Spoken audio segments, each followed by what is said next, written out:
I was looking into the price cuts that have already happened from Medicare negotiating prices, and it's crazy.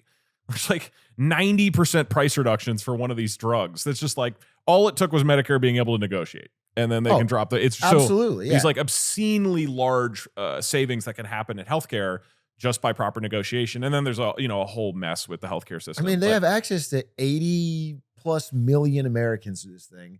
And if you're a drug company and your choice is, I don't get to access these people, or I do, then they have so much negotiating power. They can force you to, they can be like, hey, give it to us cheaper.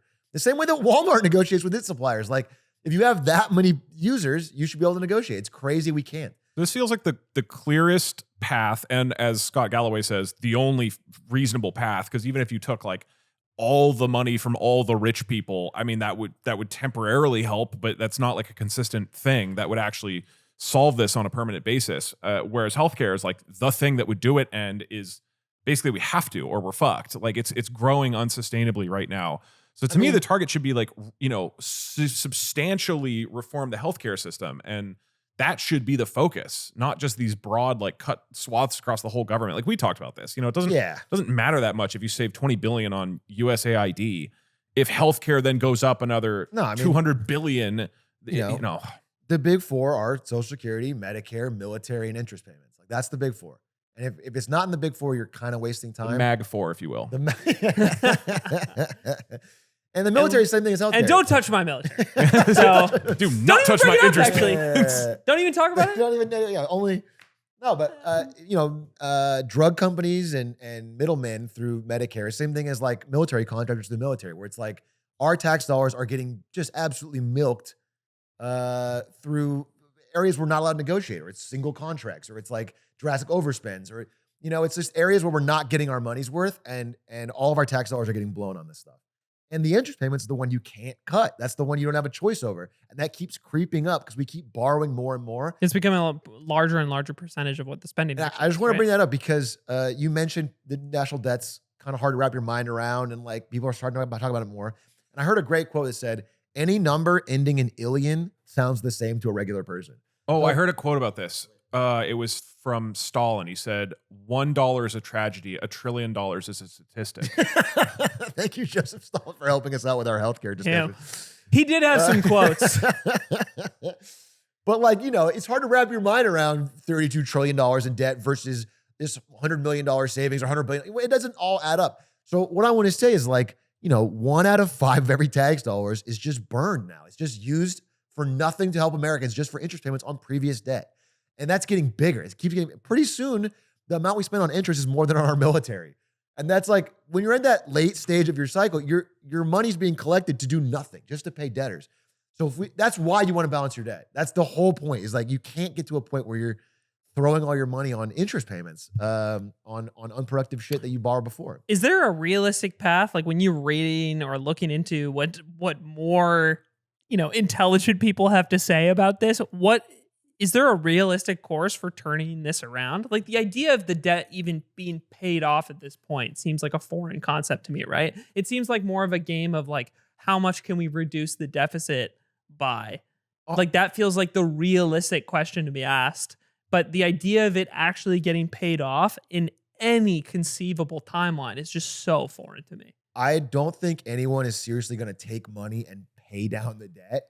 But even Scott Besson had some great, before he even came into this position, which is the idea is like, hey, okay, if we can just get to a point where our deficit's really small or flat, and then the country grows. If we can just grow with a flat deficit, then through the magic of time and compounding, is like the actual debt as a percentage of GDP gets smaller. If our GDP is going up and our debt stays flat, then our debt is shrinking, even if we're not paying it off. Yeah, so some of the key arguments I've heard. So 2 are from basically Trump admin leaders. One is cut a bunch of money from the government. Like there's waste, fraud, and abuse, right? That seemingly is not going to play out the way they thought. But that was the pitch, right? If we trim $1 trillion in how much we spend purely from waste, fraud, and abuse, holy shit, that gets us closer to at least deficit means how much we spend a year, right? So at least we're not spending more money every year. The debt isn't growing. So that would be one. Now there's tariffs. They feel like, okay, that'll easily bring in $1 trillion or whatever, plus gold card and various little things like that. So Hell yeah. if yeah. that also, I'm not very confident that's going to work out, but that at least was the pitch. Like as much as it hasn't worked, and I think there's serious flaws, like they did have an explicit plan that they were going into. If this is how we will balance the deficit, which again, I'm glad they're at least talking about it.